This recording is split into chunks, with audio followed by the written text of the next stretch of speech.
ഇന്നത്തെ വീഡിയോയിലേ നമുക്ക് അടിപൊളി 2 ഗസ്റ്റുകളുണ്ട്. രണ്ടാളെ ഒന്ന് പരിചയപ്പെടുത്താം. ഇത് ഉമർ അബ്ദുസലാം. ഒരുപാട് ആളുകൾക്ക് അറിയുന്നുണ്ടാവും, ആർക്കെങ്കിലും അറിയാത്ത ആളുകളുണ്ടെങ്കിലോ അല്ലേ? തീർച്ചയായിട്ടും. അതായത് നമ്മൾ പറയുമല്ലോ, നാടോടുമ്പോൾ നടുവേ ഓടണം. ഇദ്ദേഹം പറയുന്നത് നാടോടുമ്പോൾ മുന്നിൽ പോകണം എന്നാണ്. അതായത് ഒരുപാട് കാലത്തിൻ്റെ, അതായത് കുറേ കാലങ്ങൾക്ക് മുന്നേ തന്നെ നമ്മുടെ AI എന്താണ് അല്ലേ, ടെക്നോളജി എവിടേക്കാണ് നമ്മൾ ലോകം പോയിക്കൊണ്ടിരിക്കുന്നത് എന്നൊക്കെ റിസർച്ച് ചെയ്ത് പഠിച്ച് മനസ്സിലാക്കി അതിൻ്റെ ഒരു സ്പെഷ്യൽ വ്യക്തിനെ നമുക്ക് കിട്ടിയിട്ടുണ്ട്. അപ്പോൾ ഇദ്ദേഹം നമ്മളെ ഒരുപാട് കാലത്തായിട്ടുള്ളൊരു സുഹൃത്താണ്. അപ്പോൾ ഞങ്ങളൊരു മീറ്റിങ്ങിന് വേണ്ടി കണ്ടുമുട്ടിയതാണ്. അപ്പോഴാണ് വേറൊരു മുതൽ ഇവിടെ കിടക്കണുണ്ട്. ഇദ്ദേഹം എന്നോട് വണ്ടിനെ പറ്റി അഭിപ്രായങ്ങളൊക്കെ ചോദിച്ചിട്ട് ഇദ്ദേഹം നേരെ പോയിട്ട് BYDൻ്റെ സീൽ എന്ന് പറഞ്ഞ വാഹനമാണ് വാങ്ങിയിട്ടുള്ളത്. സീൽ വേരിയൻ്റ് അല്ലേ? അതായത് BYD ഇപ്പോൾ പുറത്തിറക്കണതിൽ ഏറ്റവും മുന്തിയ ആളാണിത്. അതെ, കോമ്പറ്റീറ്റീവ് നമ്മളെ ബെൻസ് C ക്ലാസ് BMW 3 സീരീസിനൊക്കെ കെട്ട പിടിച്ച് നിൽക്കുന്ന മുതലാണ്. അപ്പോൾ പോലെ രണ്ടാളെയും കിട്ടിയപ്പോൾ രണ്ടാളെയും ഒന്ന് പരിചയപ്പെടുത്താം. ഇദ്ദേഹത്തിൻ്റെ യൂസർ റിവ്യൂ ഒന്ന് നിങ്ങളെ പരിചയപ്പെടുത്താം. പ്രത്യേകിച്ച് ഇത് ഇലക്ട്രിക് വാഹനമാണ് അല്ലേ? അതായത് ഇലക്ട്രിക് ചാർജോട് കൂടി ഉപയോഗിക്കുന്ന വാഹനമാണ്. അപ്പോൾ ഇപ്പോൾ ഒരുപാട് ആൾക്കാർക്കുള്ള സംശയമുണ്ട്, എന്ത് നമ്മൾ ഇലക്ട്രിക് വാഹനം എന്തിനെടുക്കണം, എടുത്താൽ ഗുണങ്ങൾ ദോഷങ്ങൾ. അപ്പോൾ ഇദ്ദേഹം ഇത് എടുത്ത് ഇപ്പോൾ എത്ര മാസമായി എടുത്തിട്ട്? 5 മാസമായി അല്ലേ? ആവുന്നു. അപ്പോൾ എങ്ങനെയുണ്ട് ഇത് ഉപയോഗിച്ചൊരു എക്സ്പീരിയൻസ്? അടിപൊളിയാണ്. പവർഫുൾ വണ്ടിയാണ്. ഇതിന് മുൻപ് ഉപയോഗിച്ചിട്ടുള്ള ഡീസൽ പെട്രോൾ അതിനൊക്കെ കമ്പയർ ചെയ്യുമ്പോൾ പവർഫുൾ വണ്ടിയാണ്. നല്ല പവർ കിട്ടണമെന്നുണ്ടെങ്കിൽ എനിക്ക് നല്ല ഹൈ വേരിയന്റ് വണ്ടികൾ എടുക്കണം. ഹൈ വേരിയന്റ് എടുക്കണം. 1 കോടി രൂപയ്ക്കൊക്കെ മുകളിലെ വണ്ടി എടുക്കണം. തീർച്ചയായിട്ടും ഞാനിപ്പോൾ ഒന്ന് ഓടിച്ചു നോക്കി. മാരക പവറാണ്. സ്പോർട്ട് മോഡൊക്കെ ഇട്ട് ഓടിച്ചാണ്ടല്ലോ നമ്മളെ എന്താ പറയുക, 100 കിലോമീറ്റർ സ്പീഡിൽ കയറും. ഇപ്പം ഞാനിത് ചോദിക്കാനുള്ള കാരണേ, നിങ്ങൾ എൻ്റെ അടുത്ത് വന്ന് BMW ബെൻസൊക്കെ നോക്കിയേനെ, പിന്നെ പോയി BYD പോയി ഈ ഒരു സെഗ്മെൻറ്റ് വണ്ടി എടുക്കാല്ലേ, നിങ്ങളെ പർപ്പസ് എന്തൊക്കെയായിരുന്നു? നമുക്ക് ഒരു നല്ല ക്വാളിറ്റി ഉള്ള വണ്ടി വേണം. ബേസിക്കലി ഒരുപാട് യാത്രയൊക്കെ ചെയ്യുന്നതുകൊണ്ട് അതാണ് നിങ്ങളുടെ അടുത്ത് വരേണ്ടായ കാരണം. പിന്നെ ഇതിലേക്ക് സ്വിച്ച് ചെയ്യാനുണ്ടായ കാരണം സെക്കൻഡ് ഹാൻഡ് വണ്ടി എടുക്കണ്ട, ഫ്രഷ് തന്നെ എടുക്കാമെന്ന് തീരുമാനിച്ചു. അപ്പൊ പിന്നെ ഞാൻ C ക്ലാസ്സിനേറ്റവും മറ്റൊക്കെയാണ്. പിന്നെ നമ്മൾ ഒരു റേഞ്ച് തീരുമാനിച്ചിരുന്നത് 3 സീരീസ് C ക്ലാസ് ആ ഒരു ലെവലിൽ. അപ്പോ അങ്ങനെ BYD നമുക്ക് കുറെ കാലമായിട്ട് അറിയുന്ന കമ്പനിയാണ്. ടെസ്ല എടുക്കാനായിരുന്നു ആഗ്രഹം. പക്ഷെ ടെസ്ല നമ്മുടെ നാട്ടിൽ വരുന്നില്ല. ഇപ്പൊ അടുത്തൊന്നും വരില്ല എന്ന് മനസ്സിലായി. അപ്പൊ പിന്നെ അതിനോട് കിടപിടിക്കുന്ന ഒരു കോമ്പറ്റീറ്റർ ആണ്, ചൈനീസ് ആണ്. അപ്പൊ ചൈനയിൽ നല്ല ഒരുപാട് പ്രൊഡക്റ്റുകൾ ഉണ്ടല്ലോ. അങ്ങനെ അവിടെ നല്ല നിലയ്ക്ക് ഓടുന്ന ഒരു മോഡലാണ്, സർവീസ് ഉള്ള ഒരു മോഡലാണ് BYD. അപ്പൊ അതുകൊണ്ട് അത് എടുത്തതാണ്. ടെസ്ലയോട് കിടപിടിക്കുന്നതാണ് ഞാൻ എല്ലായിടത്തും അതിന്റെ റിവ്യൂ ഒക്കെ നോക്കി കണ്ടത്. ഇദ്ദേഹം റേഞ്ച് റോവർ ഇവോക്ക് ഒന്ന് എടുക്കാൻ വേണ്ടിയിട്ട് ഞങ്ങൾ ശ്രമിച്ചു അല്ലേ? പക്ഷെ ഇവോക്കിൽ മൂപ്പർക്ക് ഇഷ്ടപ്പെടാതെ വന്നത് മറ്റേ ആപ്പിൾ കാർപ്ലേ സംവിധാനമൊക്കെ നമുക്ക് ചെയ്തു കൊടുക്കാന്നൊക്കെ ഞാൻ പറഞ്ഞേനെ. പക്ഷേ മോഡലിന്റെ പ്രശ്നങ്ങൾ. അപ്പോൾ നിങ്ങൾക്ക് വേണ്ട എല്ലാ ഫീച്ചേഴ്സ് ഈ സാധനത്തിലുണ്ട് അല്ലേ? എല്ലാവിധ ടെക്നോളജി ഇതിലുണ്ട്. ഞാൻ C ക്ലാസ്സിൽ ഇല്ലാത്തൊരു ഫീച്ചർ പറയട്ടെ. ലൈക്ക് ബെൻസിന്റെ ഫാൻസ് ഒക്കെ ഉണ്ടാവും. C ക്ലാസ്സിൽ എയർ പ്യൂരിഫിക്കേഷൻ ഇല്ലല്ലോ. ഇല്ല. ഇതിപ്പോ നമ്മൾ പല ഭാഗത്തോട് ഇപ്പൊ റോഡ് പണിയൊക്കെ നടക്കല്ലേ, അപ്പൊ അവിടെയൊക്കെ പോകുന്ന സമയത്ത് ഈ PM 2.5 എന്ന് പറഞ്ഞിട്ടുള്ള ഒരു സാധനം ഉണ്ടാവും. ഡൽഹിയിലൊക്കെ ഭയങ്കര പൊല്യൂഷൻ ആണ്. നമ്മൾ ഈ വണ്ടിയിൽ പോകുമ്പോൾ ഈ വണ്ടിന്റെ അകത്ത് എപ്പോഴും ഒരു ബിലോ 10 ആയിരിക്കും ഈ PM 2.5 എന്ന് പറഞ്ഞാൽ എന്താ അന്തരീക്ഷത്തിലുള്ള മാലിന്യത്തിന് കണക്കാണ്. പുറത്ത് ഇത് 400-500 ഒക്കെ ആവലുണ്ട്. അതായത് അന്തരീക്ഷത്തില്, അതായത് അത്രയും ആകെ ഇതൊക്കെ സ്മോക്കി ആയിട്ടൊക്കെ നിൽക്കുമ്പോ അങ്ങനെ ആവും. പക്ഷെ വണ്ടിയുടെ ഉള്ളിൽ എപ്പോഴും പ്യൂർ ആയിരിക്കും. അപ്പൊ അങ്ങനെ ഒരു കാര്യമില്ലേ, നമ്മൾ നല്ല ശ്വാസം ഉണ്ടെങ്കിൽ നമ്മൾ മൂഡിനെ മുതൽ എല്ലാത്തിനും അത് ഇൻഫ്ലുവൻസ്. തീർച്ചയായിട്ടും നല്ല ഓക്സിജൻ കിട്ടും. അതൊരു കാര്യമാണ്. പ്രത്യേകിച്ച് ഇനി വരും കാലഘട്ടത്തിലോട്ട്. അതാണ് ഇയാൾ പറഞ്ഞത്, ഇയാൾ കുറച്ച് മുന്നോട്ട് ചിന്തിക്കുന്ന ആളാണ്. അപ്പൊ ഇനി അടുത്ത് ചോദിക്കാനുള്ളതേ, ഇപ്പൊ ഇലക്ട്രിക് ചാർജോട് കൂടി ഇപ്പൊ നിങ്ങൾ എത്ര മണിക്കൂർ ചാർജ് ചെയ്യണം? ഇത് ചാർജിങ് ഇപ്പൊ ഞാൻ നോർമലി നമ്മുടെ വീട്ടിലെ പവർ പ്ലഗിൽ കുത്തുന്ന ചാർജർ ഉണ്ട്. ഇതിന് സാധാരണ നമ്മള് ഫോണൊക്കെ ചാർജ് ചെയ്യുന്ന പോലെ ചെയ്യാനുള്ള ചാർജർ ഉണ്ട്. ആ ചാർജർ 3 കിലോവാട്ടിന്റെ എങ്ങാണ്ട് ചാർജറാണ്. അത് വെച്ചിട്ടാണ് ചാർജ് ചെയ്യുന്നത്. ഞാൻ ചെയ്യുന്നത് വീട്ടിൽ മറ്റു യൂണിറ്റ് സെറ്റ് ചെയ്തിട്ടില്ല. വീട്ടിലെ വയറിംഗ് ഒക്കെ മാറ്റണം, അതിന്റെ ആവശ്യത്തിന്. പക്ഷെ ഇത്രയും ഇത് അത്യാവശ്യം 600 കിലോമീറ്ററിന് മേലെ റേഞ്ച് കിട്ടുന്നുണ്ട്. അത് ഓടിച്ചാൽ ഒരു ആവറേജ് സ്പീഡ് മെയിൻറ്റെയിൻ ചെയ്യുകയാണെങ്കിൽ ഒരു 550 പ്ലസ് ഒക്കെ കിട്ടുന്നുണ്ട്. അപ്പോൾ ആ ഒരു കാറ്റഗറിയിലാവുമ്പോ നമുക്ക് ശരിക്കും അന്നു തന്നെ ചാർജ് ചെയ്യുമ്പോൾ വേറെ പ്രശ്നം വരുന്നില്ല. ആ ചാർജറിനാണെന്നുണ്ടെങ്കിൽ ഇത് 95 കിലോ വാട്ടാ തോന്നുന്നുണ്ട് ബാറ്ററി. അതാണെന്നുണ്ടെങ്കിൽ ഒരു 30 മണിക്കൂർ 40 മണിക്കൂറൊക്കെ ചാർജ് ചെയ്യേണ്ടി വരും. 30 മണിക്കൂർ ആ ചാർജറിൽ പവർ പ്ലഗിലാണെന്നുണ്ടെങ്കിൽ ഫാസ്റ്റ് ചാർജിങ്. ഇത് ഈ ചാർജിങ്ങിന്റെ ടൈം എൻ്റയർലി ചാർജർ ഏതാന്നുള്ളതാണ്. ആ, നമ്മൾ ഏത് ഫാസ്റ്റ് ചാർജർ ഉപയോഗിക്കുകയാണെങ്കിൽ എത്ര ടൈം ഉണ്ടാവും? 100 kW ചാർജർ ആണെന്നുണ്ടെങ്കിൽ 1 മണിക്കൂർ മതി. 1 മണിക്കൂർ മതി. അപ്പൊ അത് നമ്മൾ ഉപയോഗിക്കുന്ന ചാർജർ ഏതാന്നുള്ളതിനെ ഡിപ്പെൻഡ്.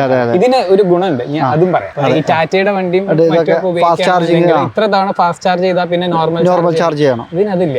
ഫാസ്റ്റ് ചെയ്യണമെങ്കിൽ ഫാസ്റ്റ് ചെയ്തോ, നോർമൽ ചെയ്യണമെങ്കിൽ നോർമൽ ചെയ്തോ. അങ്ങനത്തെ ഒരു റെസ്ട്രിക്ഷനും പറയുന്നില്ല. ഇപ്പൊ നമ്മളോട് എന്നോട് കുറെ ആൾക്കാർ അഭിപ്രായം ചോദിക്കലുണ്ട്, ഇലക്ട്രിക് വാഹനങ്ങൾ എടുക്കുന്നതിന്റെ അഭിപ്രായം നിങ്ങൾക്ക് എന്താ, ഡീസലാണോ പെട്രോൾ ആണോ നല്ലത്? ഞാൻ ഓലോട് പറയല്, എന്താണോ അവനവന്റെ പർപ്പസ് അതിന് യോജിച്ചിട്ടുമാണ് എടുക്കാൻ. ഇപ്പോൾ ഉമർ അബ്ദുസലാം എന്ന് പറഞ്ഞ ആൾക്ക് എന്തുകൊണ്ടും ഈ ഇലക്ട്രിക് വാഹനം മാച്ചാണ് അല്ലേ, ആവശ്യങ്ങൾക്ക് മാച്ചാണ്. പക്ഷെ ഞാൻ ഇയാൾ ഇപ്പോൾ ഈ ഇലക്ട്രിക് വാഹനം എടുത്തിട്ട് ഇപ്പോൾ ഇവിടുന്ന് നേരെ കാശ്മീർ പോകണം എന്ന് പറഞ്ഞാൽ ആ ആൾക്ക് ചിലപ്പോൾ ചെറിയൊരു ബുദ്ധിമുട്ടുകളൊക്കെ ഉണ്ടാവും. ഫാസ്റ്റ് ചാർജർ തന്നെ 1 മണിക്കൂർ ചാർജ് ചെയ്യണം. അപ്പോൾ നമുക്കൊരു എൻ്റർടൈൻമെൻറ്റും കാര്യങ്ങളൊക്കെ വേണം. പിന്നെ സംബന്ധിച്ച് എനിക്കിത് മാച്ചാവില്ല. എനിക്ക് ഭയങ്കര ഇതിൻ്റെ ആളാണ്, അർജൻറ്റിൻ്റെ ആളാണ്. എല്ലാം അങ്ങനെയല്ല, ആൾക്കാർ ഓരോരുത്തർ അവരവരുടെ ആവശ്യം എന്താണോ അതിനെ ഡിപ്പെൻഡ് ചെയ്തിട്ട് എടുക്കണം. ഇയാൾ ഫുള്ള് ടെക്നോളജി ഉപയോഗിക്കുന്ന ഒരാളാണ്. അതെ, ഫുള്ള് ടെക്നോളജി ഉപയോഗിക്കുന്ന ഒരാളാണ്. അപ്പോൾ അദ്ദേഹത്തിന് ടെക്നോളജി മാച്ചാകുന്നുണ്ട്, ഇലക്ട്രിക് ചാർജ് ചെയ്ത് അയാളുടെ മൈലേജ് കാര്യങ്ങൾ മാച്ചാകുന്നുണ്ട്. പിന്നെ സെഡാൻ വാഹനം ആദ്യം എന്നെ വിളിച്ചിരുന്നത് സി ക്ലാസ് വെച്ചിട്ടായിരുന്നു. സി ക്ലാസിൻ്റെ ഒരു പ്രാന്തനുണ്ട്, സി ക്ലാസ് ഉണ്ടോ വെച്ചിട്ട്. അപ്പോൾ ഈ സെഡാൻ വാഹനം ഇഷ്ടപ്പെടുന്ന ഒരാളാണ്. ഇതെല്ലാം കൊണ്ട് നിങ്ങൾക്ക് മാച്ചായി കിട്ടി. ഇന്ന് ഒരു ബഡ്ജറ്റ് നോക്കുമ്പോൾ എത്ര ലക്ഷം, ഒരു 50 ലക്ഷം 51 ലക്ഷം രൂപ ഈ വണ്ടിക്ക് വില വരുന്നുണ്ട്. അപ്പോൾ ഈ ഒരു വണ്ടി ഉമർ അബ്ദുസലാം എടുത്തുകൊണ്ട് ഓക്കെ ആണ് പറഞ്ഞിട്ട് എല്ലാവരും എടുത്താൽ ചിലപ്പോൾ മാച്ചായിന്ന് വരില്ല, നിർബന്ധമല്ല. അപ്പോൾ ഇദ്ദേഹത്തിന് ഇത് കറക്റ്റ് തീർച്ചയായിട്ടും. പിന്നെ ഇതിൻ്റെ ഏറ്റവും വലിയ പ്രത്യേകത എന്താണോ, സർവീസ് കോസ്റ്റ് ഇല്ല. 20,000 കിലോമീറ്റർ കൂടുമ്പോൾ അവർ പറഞ്ഞത് 1200 രൂപ എങ്ങാണ്ടാണ്. അത് AC-യുടെ ഫിൽറ്റർ മാറ്റാനുള്ള കോസ്റ്റാണ്. പിന്നെ ബ്രേക്ക് പാഡ് കാര്യങ്ങളൊക്കെ ഈ റീജനറേറ്റീവ് ബ്രേക്കിംഗ് ആയതുകൊണ്ട് 1 ലക്ഷം കിലോമീറ്റർ പ്ലസ് ബ്രേക്ക് പാഡിന് കിട്ടും. അപ്പോൾ മറ്റേ നമുക്കറിയാലോ, നോർമൽ വണ്ടിയാണെങ്കിൽ 20,000 25,000 കിലോമീറ്ററിന് ബ്രേക്ക് പാഡ് വരും, മറ്റ് എക്സ്പെൻസുകൾ വരും. ഒരു 40-50,000 റുപ്യ ഒന്നും ഇല്ലാണ്ട് ഒരു സി ക്ലാസ് ഒരു സർവീസ് കയറില്ലല്ലോ. 15,000 കിലോമീറ്റർ അങ്ങനെ വെച്ച് നോക്കുമ്പോൾ അത് സേവിങ്സ് ആണ്. പിന്നെ ഡിപ്രീസിയേഷൻ എല്ലാ പ്രീമിയം വണ്ടിക്കും നല്ല ഡിപ്രീസിയേഷൻ ഉണ്ട്. ഒരു നോർമൽ വണ്ടിന്റെ സ്കെയിൽ വെച്ചിട്ട് നമ്മൾ പ്രീമിയം വണ്ടിന്റെ ഡിപ്രീസിയേഷൻ കാണാൻ പറ്റും. ക്വാളിറ്റി ഓഫ് യാത്ര നമ്മൾ എല്ലാം കിലോമീറ്ററിന് ഫ്യൂല് ബേൺ ചെയ്ത് മാത്രം കണക്കൂട്ടാൻ പറ്റും. നമ്മൾക്ക് ആ യാത്രയിൽ സുഖകരമായിട്ടുണ്ടാവുക. അത്യാവശ്യം എയർ ബാഗുകൾ ഉണ്ട്, അതിന്റെ സേഫ്റ്റി ഉണ്ട്. 2.5 ടൺ ഉണ്ട് ഈ വണ്ടി വെയിറ്റ് ഉണ്ട്. അതുണ്ട്, റോഡിൽ പതിഞ്ഞ് നിൽക്കുന്നുണ്ട് വണ്ടി. ഇന്നോവ 1500 കിലോ 1600 കിലോ, 2.5 ടൺ ഉണ്ട്. അതിന്റെ സ്റ്റെബിലിറ്റി ഡ്രൈവിംഗിലുണ്ട്, കംഫർട്ടിലുണ്ട്, ബ്രേക്കിങ്ങിലുണ്ട്. അപ്പോൾ അതൊരു കാരണമാണ്. പക്ഷെ ഇതിന്റെ നെഗറ്റീവ് വശം എനിക്ക് തോന്നുന്നത്, ഇത്രയും ലോഡുള്ള ഒരു വണ്ടിയായിട്ട് ടയറിന് തേയ്മാനം ഇച്ചിരി കൂടുതലാണ്. ടയർ തേയ്മാനം കൂടുതലാണ്. പിന്നെ സീലിന്റെ സ്പെസിഫിക് യൂസ് കേസ് പറയുകയാണെങ്കിൽ എനിക്ക് ഫീൽ ചെയ്തത് ഈ ടയറിന്റെ എന്താ പറയാ, കല്ലടിച്ചൊക്കെ പൊട്ടാനുള്ള ചാൻസ് കൂടുതലാണ്. പിന്നെ ടയറിന് നല്ല പ്രൈസും വരും. ഏകദേശം 10-30,000 രൂപ ഒരു ടയറിന് വരും. ഈ 4 ടയർ നമ്മൾ മാറ്റി കഴിഞ്ഞാൽ എത്ര കിലോമീറ്റർ കിട്ടും ആവറേജ്? ഏകദേശം 20,000 ഒക്കെ ഓടാൻ പറ്റുള്ളൂ. അതായത് നമുക്ക് എൻജിൻ സർവീസ് സൈഡ് കമ്മിയാകുമ്പോൾ ഇങ്ങനെയുള്ള ചെറിയ പ്രശ്നങ്ങളുണ്ട്. പിന്നെ സെഡാനാണ്, ഗ്രൗണ്ട് ക്ലിയറൻസ് വളരെ ഷോർട്ടാണ്. കുട്ടികളെ കൊണ്ടിറക്കണം, മാറി കൊണ്ടിറക്കണം. ഇത് നമ്മൾ വണ്ടി ഇങ്ങനെ തിരിച്ചുമ്പോഴേ ഇങ്ങോട്ട് പറയണ്ട, ഒന്നും ഒടിച്ചോളിട്ടോ അല്ലെങ്കിൽ വേക്ക് അല്ലേ. വീൽ ബേസ് കൂടുതലാണ്. ഇത്ര തന്നെ ഇതാണെന്നുണ്ടെങ്കിൽ എനിക്ക് മിനി കൂപ്പർ ചിലപ്പോൾ ഇത്രയും കൂടെ ഉണ്ടാവില്ല. പക്ഷെ അത് വീൽ ബേസ് കുറഞ്ഞ വണ്ടിയാണ്. അപ്പൊ അതെങ്ങനെ എടുത്തോണ്ട് പോവാം. ഇത് നല്ല ശ്രദ്ധിച്ച് കൊണ്ടിറക്കണം കിടക്കുന്ന സമയത്ത്. റോഡ് അനുസരിച്ച് അപ്പൊ എനിക്ക് എന്റെ ഡെയിലി യൂസിൽ വരുന്ന സ്ഥലങ്ങളിലൊന്നും ഒരു പ്രശ്നമില്ല, കോംപ്ലിക്കേഷൻ ഇല്ല. അതാ ഞാൻ പറഞ്ഞത്, ഇതിന്റെ പെർഫോമൻസിന് എന്തായാലും പർപ്പസ് നോക്കിയിട്ട് എടുക്കും. ഇതിന് ഇതിൻ്റെതായ ഗുണങ്ങളുണ്ട്. അത് ചില ആളുകൾക്ക് മാച്ചാണ് ഗുണങ്ങളാണ്, ചില ആൾക്കാർക്ക് മാച്ച് ആവാത്ത ഗുണങ്ങളാണ്. എനിക്ക് ഭയങ്കര ഇഷ്ടമുള്ള കാര്യം, ഞാൻ അധികം ഒറ്റക്കാ ഡ്രൈവ് ചെയ്യാം. അപ്പൊ സൈലന്റ് ആയിട്ട് നമുക്ക് എന്തെങ്കിലും കേൾക്കാനുണ്ടെങ്കിൽ വായിക്കാൻ മീൻസ് അങ്ങനെ ഓഡിയോ ബുക്ക് വായിക്കാറുമ്പോ ഡ്രൈവ് വായിക്കണ കേൾക്കാലോ, വായിക്കുന്ന കേൾക്കാം. അങ്ങനെ പോകുമ്പോ ഭയങ്കര കംഫർട്ടാണ്. അപ്പൊ നിങ്ങൾ പറഞ്ഞ പോലെ പർപ്പസ് ആണ്. പിന്നെ ബക്കറ്റ് സീറ്റ്സ് ആണ്, ശ്രദ്ധിച്ചാൽ നമുക്ക് അത് നല്ല കംഫർട്ടാണ്. ഒരുപാട് ഡ്രൈവിംഗ് കംഫർട്ട് അടിപൊളിയാട്ടോ. ഞാനിപ്പോ ഡ്രൈവ് ചെയ്തിട്ടാണ് നിങ്ങളോട് പറയുന്നത്. ബാക്കിൽ ലെഗ് റൂം ഭയങ്കര ലെഗ് ഉണ്ട്, അത്യാവശ്യം നല്ല ലെഗ് റൂം ഉണ്ട്. എനിക്ക് നിങ്ങളെ പോലെ ഫീച്ചർ ഈ BYD പറ്റി ഞാനല്ല, ഇനിയിപ്പോ ഒരു ഓട്ടോമോട്ടീവ് വ്ളോഗർ പറയുന്നതിലേറെ ഇദ്ദേഹം പറയും. കാരണം ഇതേ ഒരു 10-55 ലക്ഷം രൂപ കൊടുത്തത് വാങ്ങിക്കുന്നതിന് മുന്നേ ഇതിനെ പറ്റി നിങ്ങൾ പഠിച്ചു. ഒരു 4-5 മാസങ്ങൾ ഉപയോഗിച്ച് ഇതിനെ പറ്റി പഠിച്ച്. അപ്പൊ നമ്മള് എക്സ്പീരിയൻസ് പറയുന്നില്ല, പൈസ മുടക്കി പഠിച്ച ആളാണ്. അതുകൊണ്ടാണ് ഞാൻ അദ്ദേഹത്തിന് തന്നെ പിടിച്ചത്. ആദ്യം എന്നോട് പറഞ്ഞ് ഞാനില്ല വീഡിയോയിൽ, പക്ഷെ ഞാൻ മൂപ്പര് AI പറ്റിയാണ്ട് ഒരുപാട് ക്ലാസ് എടുത്ത ആളാണ് അല്ലേ?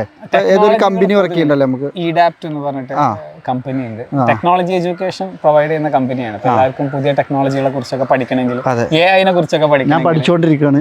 അതെ, ഞാൻ മൂപ്പര വിദ്യാർത്ഥിയാണ്. അതായത് ഞാൻ എല്ലാവരുടെ എപ്പോഴും പറയലുണ്ട്, നമ്മളിൽ തന്നെ ഇൻവെസ്റ്റ് ചെയ്തുകൊണ്ടിരിക്കണം. എന്താണ് ലോകം എങ്ങോട്ടാ പോകണമെന്ന് വെച്ചാൽ അതിന്റെ ബാക്കിൽ നമ്മൾ പോവാം. പക്ഷെ ഞാൻ ഇന്ന് ഞാൻ എൻ്റെ ചിന്ത പോയതില്ലേ, നിങ്ങൾ 2017 ഇദ്ദേഹം AI പറ്റി പഠിപ്പിക്കണം, ടെക്നോളജിയിൽ ഇതൊക്കെ പഠിപ്പിക്കണം കമ്പനി ഉണ്ട്. അപ്പോൾ അതാണ് 19 അതിനെക്കുറിച്ചൊരു പുസ്തകം എഴുതിയിട്ടുണ്ട്. നിങ്ങൾ എവിടെ പറഞ്ഞു നിർത്തിയത് നേരത്തെ? അതായത് ഇതൊക്കെ നമ്മൾ ലൈഫിൽ എവിടെ എത്തണോ എന്നുള്ളത് തീരുമാനിക്കുന്നതില്ലേ കുറെ കാര്യങ്ങളുണ്ട്. നമുക്ക് കിട്ടുന്ന അവസരങ്ങളാണ്, നമ്മളെ നാടാണ്, നമ്മളെ ചുറ്റുപാടാണ്. പക്ഷെ വലിയൊരു സാധനം എഡ്യൂക്കേഷൻ ഉണ്ട്. ഇപ്പൊ നമ്മൾ പുതിയ കാര്യങ്ങൾ പഠിക്കുമ്പോൾ കുറെ പുതിയ വാതിൽ തുറന്നൊരു ഫീൽ ഉണ്ടാവും. തീർച്ചയായിട്ടും ടെക്നോളജി പഠിക്കുമ്പോൾ ഇപ്പൊ പലരും ചെയ്യേണ്ട ബിസിനസ്സിനെ നമുക്ക് അതിലും കുറഞ്ഞ അഡ്വാൻറ്റേജ് ചെയ്യാം, എനിക്ക് മാർജിനാക്കി മാറ്റാം, കസ്റ്റമറിന് ബെറ്റർ റിട്ടേൺ കൊടുക്കാം, അങ്ങനെ ചിന്തിക്കുന്നവരുണ്ടാവും. അപ്പോൾ എഡ്യൂക്കേഷൻ അതിൻ്റെതായിട്ടുള്ള അഡ്വാൻറ്റേജ് എല്ലാ എഡ്യൂക്കേഷനാണ്. സ്കൂളിലും കോളേജിലും പഠിക്കേണ്ടതെന്ന് നിങ്ങൾ ചെയ്യുന്ന ഏർപ്പാടിൽ നിങ്ങൾക്ക് ഒരു എഡ്യൂക്കേഷൻ അതുണ്ട്. അതിനെ കോംപ്ലിമെന്റ് ചെയ്യാൻ പറ്റുന്ന അഡീഷണൽ സാധനങ്ങൾ പഠിച്ചാൽ കാര്യങ്ങൾ ഫാസ്റ്റ് ആവും. അപ്പോൾ നമുക്ക് വണ്ടിന്റെ ജസ്റ്റ് നിങ്ങൾ കാണിക്കാം. ഇതാണ് ഇതിന്റെ കീ, ഒരു അടിപൊളി കീ കേട്ടോ. നമ്മളെ പോർഷേന്റെ ഒക്കെ ഒരു കീന്റെ ഒരു രൂപസാദൃശ്യം വരുന്നുണ്ട്. പോർഷെ അങ്ങനെ ഒരു കാറുമാരി തന്നെ ചെയ്യുന്നുണ്ട്. അപ്പോൾ ഇത് നമ്മൾ ലോക്ക് ചെയ്ത് കഴിഞ്ഞാൽ ഇതാണ്ടോ, ഡോർ ഹാൻഡിൽസ് ഒക്കെ ഉള്ളിലേക്ക് പോകും. ലോക്ക് തുറന്നാൽ നമുക്ക് പുറത്തോട്ട് വരും. ഇതിപ്പോൾ നമ്മളെ മഹീന്ദ്രയിലും ടാറ്റയിലൊക്കെ അവർ ഫീച്ചർ കൊണ്ടുവരുന്നുണ്ട്. മഹീന്ദ്രയൊക്കെ ഫീച്ചർ ലോഡറാണ് ഇപ്പോൾ എല്ലാ സാധനവും പുതിയ വന്നില്ലേ. XUV 700 ഉണ്ട് ഈ ആ വണ്ടി. ഇപ്പൊ ഞാൻ B6 എന്ന് പറഞ്ഞ വണ്ടി ഉണ്ട്. നിങ്ങൾ EV ആക്കാൻ പറയുന്നത് പറയണല്ലോ. വില എല്ലാം കുറവാണ്, BYDയുടെ ബാറ്ററി ആണെന്ന് കണ്ടു. പക്ഷെ എനിക്ക് സംശയം തോന്നിയൊരു സാധനം ബഗ്ഗൊക്കെ ഉണ്ടാവില്ലേ? കാരണം സോഫ്റ്റ്വെയർ സൈഡ് മഹീന്ദ്ര തന്നെയാണ് ചെയ്യുന്നുണ്ടെങ്കിൽ എനിക്കറിയില്ല കേട്ടോ, ഞാൻ അതിനെ കുറിച്ച് അങ്ങനെ പഠിച്ചിട്ടില്ല. ഒരു പക്ഷെ അതെ, പക്ഷേ ഇതിന്റെ ഷേപ്പ് അടിപൊളി ലുക്കാ അല്ലേ? കിട്ടിയ ലുക്കാണ്. ആരും ഒന്ന് പ്രത്യേകം നോക്കി പോകും, കാരണം ആ ഒരു ഷേപ്പും ലുക്കൊക്കെ കാണുമ്പോൾ. പിന്നെ ഇതിന്റെ വീലൊക്കെ കണ്ടങ്ങള്, അതായത് ഇതിന്റെ ബ്ലാക്ക് കളർ കുറച്ചും കൂടെ നിർത്തിയിട്ടാ കാണാൻ എനിക്ക് ബ്ലാക്ക് ആണ് ഒന്നും കൂടെ നല്ലതെന്ന് തോന്നുന്നു. എത്ര സൈസാ വീല്? 19 ഇഞ്ച് വീലാണ്. ഇത് ശരിക്കും 20 ഇഞ്ചിക്ക് അപ്ഗ്രേഡ് ചെയ്യാൻ പറ്റുമോ? ചോദിച്ചിട്ടുണ്ടോ? ഒന്ന് ചോദിച്ചു നോക്ക്. ഒന്നും പാടെ ഗ്രൗണ്ട് ക്ലിയറൻസ് നിങ്ങൾക്ക് 20 വീൽ ഇടുകയാണെന്നുണ്ടെങ്കിൽ കിട്ടാൻ സാധ്യതയുണ്ട്. അപ്പൊ ചിലപ്പോൾ മൈലേജിൽ എന്തെങ്കിലും ഷോർട്ട് വരാൻ സാധ്യതയുണ്ടോ? നോർമൽ സ്ഥലത്തൊന്നും കുഴപ്പമില്ല, ശ്രദ്ധിച്ചാൽ മതി. ഇതിന്റെ ബാക്ക് ലുക്ക് നോക്കിയേ, അടിപൊളിയാട്ടോ. ഒരു പിന്നെ സ്കേർട്ടിങ് കൊടുത്ത പോലെ അല്ലേ, ഒരു TRD കിറ്റൊക്കെ നമ്മൾ ചെയ്യൂലേ, ഒരു സ്പോർട്ടി ലുക്ക് തന്നെ ബാക്ക് ഭാഗം കൊണ്ട് നമുക്ക് തോന്നുന്നുണ്ട്. അതേപോലെ BYD എന്നുള്ള ബാഡ്ജിങ്ങും കാണാം. ഇതാണ് ഞാൻ ആദ്യം പറഞ്ഞ BYD സീൽ. അതായത് ഈ BYDയിൽ പറങ്ങുന്നതിൽ ഏറ്റവും വില കൂടിയ വണ്ടി അല്ല. ഇത് പ്രീമിയം എന്ന് പറഞ്ഞിട്ടുള്ള വേരിയന്റ് ആണ്. ഇതിന്റെ മേലെ ഒരു അതല്ല സീൽ തന്നെ അല്ലേ? ഹൈ എൻഡ് വണ്ടി. ഡിഫറൻസ് എന്താ വെച്ചാൽ അത് 4-wheel ഡ്രൈവ് ആണ്, ഡ്യുവൽ മോട്ടർ ആണ്. ഇത് സിംഗിൾ മോട്ടർ ആണ്. പിന്നെ ഇതിന്റെ റേഞ്ച് കൂടുതലാണ്. ടെയിൽ ലാമ്പ് വന്നിട്ട് പോയിട്ടാണ് ഇതിന് റേഞ്ച് കൂടുതൽ, അതിന് റേഞ്ച് കൂടുതൽ. ഇതിന് 680 കിലോമീറ്റർ കമ്പനി, മറ്റേതിന് 580. പിന്നെ എന്താ വെച്ചാലേ അത് 100 കിലോമീറ്റർ സ്പീഡിന് 3.8 സെക്കൻഡ് മതി പെർഫോമൻസിന്. അതിന് നമ്മൾ 8 ലക്ഷം രൂപ അഡീഷണൽ കൊടുക്കണം. പിന്നെ അതിന് ആ വണ്ടിക്ക് ടയർ തേയ്മാനം പിന്നെയും കൂടും, കാരണം വണ്ടിയുടെ ലോഡ് പിന്നെയും കൂടുതലേ. അപ്പൊ ഞാൻ ആലോചിച്ചപ്പോ അതാണ് നമ്മളൊരു വണ്ടി എടുക്കുന്നതിന്റെ മുന്നേ എന്തെടുക്കുകയാണെങ്കിലും നമ്മളെ പർപ്പസും നമ്മളെ ചിന്താഗതി മാച്ച് ആക്കിയിട്ട് എടുക്കുക. മറ്റുള്ളവർ എടുത്ത് കണ്ടിട്ട് നമ്മൾ എടുത്തു കഴിഞ്ഞാലാണ് കുറെ ആൾക്കാർ പെടല്. ഒരു 5 സെക്കൻഡിൽ 100 കിലോമീറ്റർ സ്പീഡ് അച്ചീവ് ചെയ്യുന്നുണ്ടെങ്കിൽ അതേ ഇവിടെ ഓവറാണ്. ഇപ്പൊ നമ്മളിവിടെ ഒരു ഡീസൽ വണ്ടിയൊക്കെ ഒരു 15 സെക്കൻഡ് ഒക്കെ എടുക്കില്ല 100 കിലോമീറ്റർ സ്പീഡ്. ഇപ്പൊ 5 സെക്കൻഡ് അല്ലെ പിന്നെ നമ്മളെ കൂപ്പൊക്കെ ഉണ്ടാവും AMG, 6 സെക്കൻഡില് 100 സ്പീഡ് കയറും. പക്ഷെ 1 കോടി എത്ര? അതെ, 85 ലക്ഷത്തിനാണ് നമ്മൾ സെയിൽ ചെയ്യുന്നത് നിൽക്കുന്നത്. പുതിയ വണ്ടിക്ക് ഈ വണ്ടി ഇറങ്ങുമ്പോൾ 1.29. പിന്നെ ഇപ്പത്തെ വണ്ടിക്ക് ഏകദേശം 1.5 കോടി വരുന്നുണ്ട് 53ക്ക്. അതെ, അപ്പൊ ഇതിന്റെ ബാക്ക് സൈഡ് ഉണ്ടോ ഇന്നൊരു കൂപ്പെ പോലെ തോന്നിപ്പിക്കുന്നുണ്ട് കേട്ടോ ഈ വണ്ടി. ഈ സൈഡിൽ നിന്ന് ഇങ്ങനെ വന്നിട്ട് ഇറങ്ങി നിൽക്കാണ്.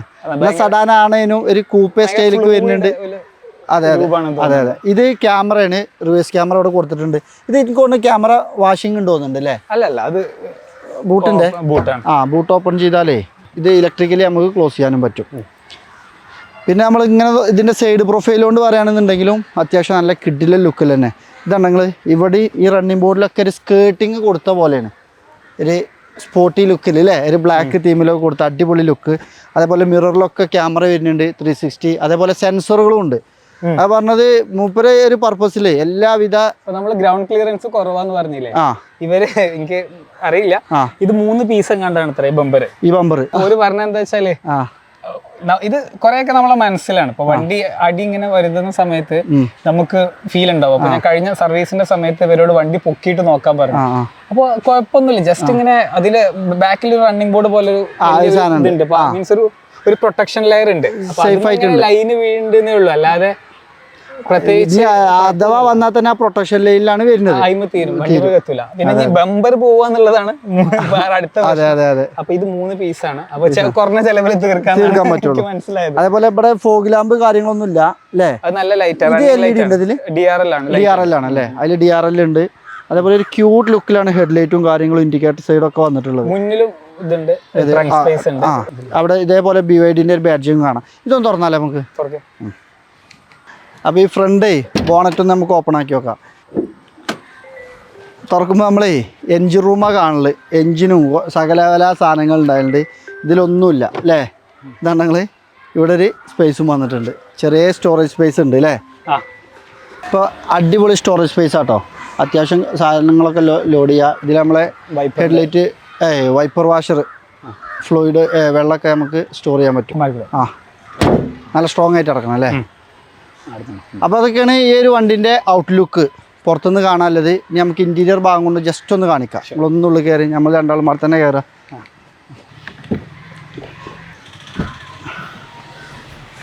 നമ്മളിതിൻ്റെ ഇൻറ്റീരിയർക്ക് വരുമ്പോഴേ ഈ സെൻട്രൽ കൺസോളിലാണ് ഇതിൻ്റെ ഒരുവിധം സെറ്റപ്പുകളൊക്കെ വന്നിട്ടുള്ളത്.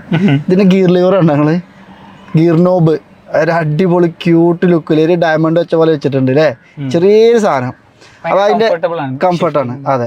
അപ്പോൾ സ്റ്റാർട്ട് സ്റ്റോപ്പ് ബട്ടൺ നമുക്ക് ഇവിടെ കാണാൻ പറ്റുന്നുണ്ട്. അതിൽ നമ്മൾ സ്റ്റാർട്ട് ചെയ്ത് കഴിഞ്ഞാൽ ഇത് ജസ്റ്റ് ഒന്ന് താഴത്തേക്ക് പ്രസ് ചെയ്താൽ ഡ്രൈവ് മോഡായി. അത് നമുക്ക് അവിടെ തന്നെ കാണിക്കും. അതേപോലെ നമുക്ക് റിവേഴ്സ് കിട്ടാല്ലേ വ്യൂ നോക്കി നിങ്ങൾ അല്ലേ. ക്യാമറ വ്യൂ, വൈഡ് വ്യൂ ഉണ്ട്. ഡോർ ഓപ്പൺ ആയി കിടക്കണോണ്ടാണ് ആ ഭാഗം കാണാത്തത്. ഇനി ഒറ്റ പ്രസ്സിൽ റിവേഴ്സിൽ ഇട്ടുകൊണ്ടാണ്, എന്നാലും വരുന്നുണ്ടല്ലോ. അതേപോലെ നമുക്ക് ഒറ്റ പ്രസ്സിൽ പാർക്കിംഗ് ഗിയർക്കും പോവാം. ഇതാണ് പാർക്കിംഗ് ഗിയർ. അതേപോലെ ഇതിൻ്റെ മോഡ് ഇതാണ്. ഇവിടെ മോഡ് ചെറിയൊരു സെറ്റപ്പ് ഉണ്ട്. അതിൽ നമുക്ക് ഇവിടെ മാറ്റി കഴിഞ്ഞാൽ നോർമൽ ഉണ്ട്, സ്പോർട്ട് ഉണ്ട്, എക്കോ ഉണ്ട്. ഈ 3 മോഡ് ഉണ്ട്. ഈ സ്പോർട്ട് മോഡിലൊക്കെ ഇട്ട് വണ്ടി ഓടിക്കാനൊരു സുഖം എന്താണത്,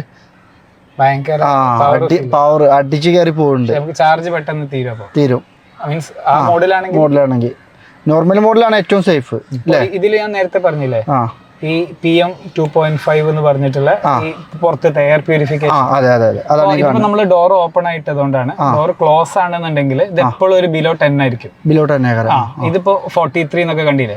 നിങ്ങളെ നാട് കരുവാരോണ്ട് കുറച്ചും കൂടെ ഗ്രീനർ ആയ ഇവിടെ ക്ലീന്.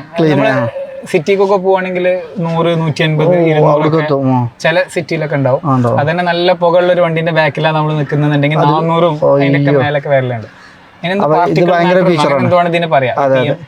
പിന്നെ ഇതിന്റെ ഒരുവിധം കൺട്രോളുകളൊക്കെ കിടക്കണ ഈ ടാബിലാണ്. പിന്നെ ഈ വണ്ടിന്റെ അകത്ത് ഇപ്പൊ എന്ത് ബാഡ് സ്മെൽ ഉണ്ടെങ്കിലും നോർമലി പ്യൂരിഫിക്കേഷൻ കഴിഞ്ഞാൽ ക്ലീൻ ആവും. പിന്നെ സീറ്റ് വെന്റിലേഷൻ വേണമെങ്കിൽ ചൂടാക്കുക, തണുപ്പിക്കുക ഒക്കെ ചെയ്യാം.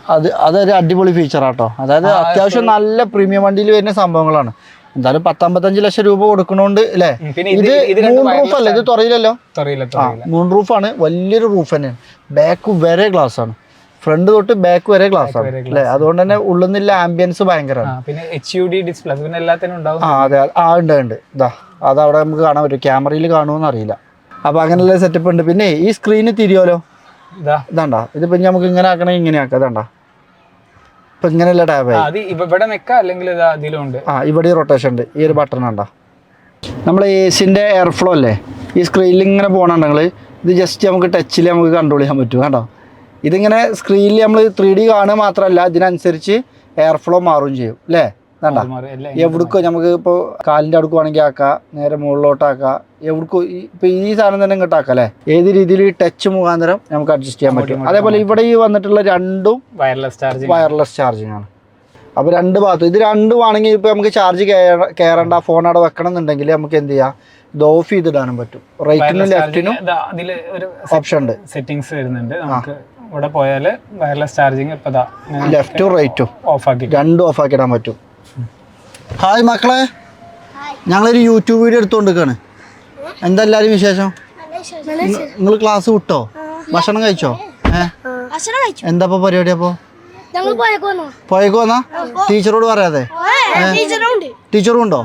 പോയി ചാടിയോ? ആ എന്നാ എല്ലാരും വണ്ടി കണ്ടില്ലേ? സന്തോഷം. ഇതിന്റെ പേര് BYD. Tata, bye bye. ആ യൂട്യൂബ് ചാനൽ വരുങ്ങളൊക്കെ ക്യാമറയ്ക്ക് ഹായ് കൊടുത്തോളി. ആ സൂപ്പർ സംഭവം നമ്മൾ ഇവിടുത്തെ കുട്ടികളാണ്. വീടിന്റെ അടുത്ത് തന്നെയല്ലേ സ്കൂളും. പിന്നെ ഈ കുട്ടികൾക്ക് വണ്ടി എന്ന് പറഞ്ഞാൽ പ്രാന്ത. അവിടെ വരും, ഷോറൂമിലൊക്കെ വരും കാണാനൊക്കെ. അപ്പൊ അങ്ങനെ നമ്മളെ കുട്ടികൾ തന്നെ കേട്ടോ. അതേപോലെ ഈ സെൻട്രൽ കൺസോളിലാണ് ഇതൊക്കെ വന്നിട്ടുള്ളത്. പിന്നെ ഇവിടെ ഒരു ആംറസ്റ്റ് ഉണ്ട്, ഇതിന്റെ ഉള്ളിൽ സ്പേസും വന്നിട്ടുണ്ട്. AC കൺട്രോളുകൾ പൊതുവിലേ ഫുള്ള് ഡിസ്പ്ലേയിലായാലും കുറച്ച് ബുദ്ധിമുട്ടാണുള്ളതുകൊണ്ട് ഇതിപ്പോ നമുക്ക് നേരെ ACന്റെ ഇവിടെ നിൽക്കിയാൽ AC വേണമെങ്കിൽ ഫാൻ ഓഫ് ആക്കാം, ഒറ്റ സ്വിച്ചിൽ ഓഫ് ആക്കാം, ഒറ്റ സ്വിച്ചിൽ ഓട്ടോയിലേക്ക് മാറ്റാൻ പറ്റും. അപ്പൊ നമുക്ക് എപ്പോഴും ഒരു മിനിമം AC കിട്ടും. പിന്നെ അതേപോലെ ഇതിനുള്ളിൽ സ്റ്റോറേജ് സ്പേസ് ഇല്ലേ? അതിന്റെ ഉള്ളിൽ സ്റ്റോറേജ് സ്പേസ് ഉണ്ട്. ഇതിനുള്ളിൽ സ്റ്റോറേജ് സ്പേസ് വന്നിട്ടുണ്ട്. ഇവിടെ ഇങ്ങനെ ഒരു കപ്പ് ഹോൾഡർ വന്നിട്ടുണ്ട്. നമുക്ക് ഇവിടെ വാട്ടർ ബോട്ടിൽ ചെറുതും വലുതൊക്കെ വെക്കാം അല്ലേ? അപ്പൊ അങ്ങനെയുള്ളൊരു സെറ്റപ്പും കാര്യങ്ങളൊക്കെ ഉണ്ട്. അതേപോലെ ഡോർ പേഡിലും അത്യാവശ്യം സ്റ്റോറേജ് സ്പേസും കാര്യങ്ങളൊക്കെ വന്നിട്ടുണ്ട്. ഇതിന്റെ താഴെ ഇവിടെ ഒരു സ്റ്റോറേജ് ഉണ്ട്. അതാണ് ഈ സെൻട്രൽ കൺസോളിന്റെ അടിയിൽ ഒരു സ്റ്റോറേജ് സ്പേസ് ഉണ്ട്. അവിടെ കുറെ ശല്യങ്ങൾ നമുക്ക് മേലെ. അതെ. അതേപോലെ ഡാഷ് ഗ്ലോ ബോക്സും ഡാഷ് ഉണ്ട്. ഇവിടെ ഉണ്ട്. പിന്നെ ഈ ഇന്റീരിയർ ഒക്കെ അടിപൊളി കേട്ടോ. ഒരു പ്രത്യേക ലുക്ക് ഉണ്ട്. മറ്റു വണ്ടിയിൽ നിന്ന് കോപ്പി അടിക്കാത്ത ഒരു ലുക്ക് ഇതിൽ കാണുന്നുണ്ട് അല്ലേ? ചൈനക്കാരാണ്. അതെ, ഇത് ഫുൾ എയർ ബാഗുകളാ. ഇവിടെ എയർ ബാഗ് ഉണ്ട്, ഈ പോസ്റ്റിൽ എയർ ബാഗ് ഉണ്ട്, സീറ്റിൽ എയർ ബാഗ് ഉണ്ട് അല്ലേ? എയർ ബാഗ് ഉണ്ട്. സേഫ്റ്റിന്റെ കാര്യത്തിലും ധൈര്യമാണ്. അതേപോലെ ഈ ഡോർ പേഡിലാണെങ്കിൽ ലോക്ക് അൺലോക്ക് വന്നിട്ടുണ്ട്. ഈ ലോക്ക് ചെയ്ത് കഴിഞ്ഞാൽ നമ്മളെ ഡോറിന്റെ ഹാൻഡിൽ ഉള്ളിലേക്ക് പോകും. അൺലോക്ക് ചെയ്താൽ പുറത്തേക്ക് വരും. മിറർ ഫോൾഡിങ് വന്നിട്ടുണ്ട്. ഇതാണ്ടോ, മിറർ ഫോൾഡിങ്ങും കാര്യങ്ങളൊക്കെ വന്നിട്ടുണ്ട്. മ്യൂസിക് സിസ്റ്റം ഒക്കെ എങ്ങനെയുണ്ട്? അടിപൊളിയാണ്. ഒരുപാട് സെറ്റിംഗ്സ് ഉണ്ട്. അതിന്റെ ആംബിയന്റ് നമുക്ക് എങ്ങനെയാണ് experience, 3D surround, Dolby dynamic എന്നൊക്കെ പറഞ്ഞിട്ട് കുറെ സംഭവമില്ലേ? അതെ, നല്ല എക്സ്പീരിയൻസ് ആണ്. ഓഡിയോ നല്ല കിടിലാണ്. ഇപ്പൊ മൂപ്പർക്ക് ഏകദേശം 79% ചാർജ് എപ്പോഴും ഉണ്ട്. ഏകദേശം ഇനി 517 കിലോമീറ്റർ ഓടാനല്ലേ ചാർജ് ഇപ്പോൾ ഈ വണ്ടിയിലുണ്ട്. ഇനി ഇദ്ദേഹം പറഞ്ഞതെന്താ വെച്ചാൽ വീട്ടിലെത്തിയിട്ട് ഇതൊന്ന് ചാർജിലിട്ട് കഴിഞ്ഞാൽ പുലർച്ചെ ആകുമ്പോഴത്തെ രാവിലെ ആകുമ്പോഴേക്കും നോർമലി ഞാൻ ചെയ്യല എന്താ വെച്ചാല് അതായത് ദിവസത്തെ ഓട്ടം കഴിഞ്ഞാല് ചാർജിലിടും. കാരണം എന്താ വെച്ചാൽ എനിക്ക് ഫോണായാലും വണ്ടി ആയാലൊക്കെ ലോ ചാർജിൽ ഓടുന്ന ഇഷ്ടമല്ല. നോർമലി എപ്പോഴും ഫുൾ ചാർജ് ഒരു കോൺഫിഡൻസും കൂടിയാണ്. എപ്പോ വേണമെങ്കിലും എടുക്ക് വണ്ടി എടുത്ത് പോകാം.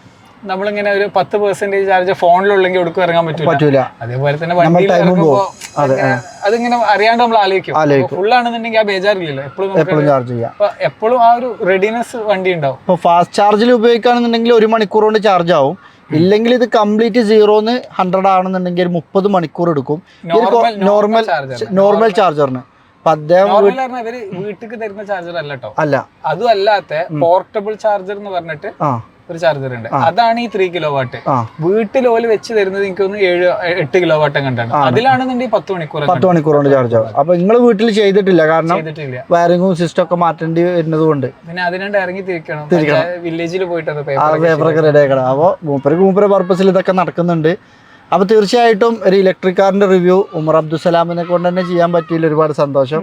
എന്താ നിങ്ങളൊരു അഭിപ്രായം? ഒരേ ഒരു ചോദ്യത്തോടു കൂടി നമ്മൾ അവസാനിക്കും. 2 ചോദ്യം, 3 പോസിറ്റീവ്. നിങ്ങൾക്ക് ഇഷ്ടപ്പെട്ട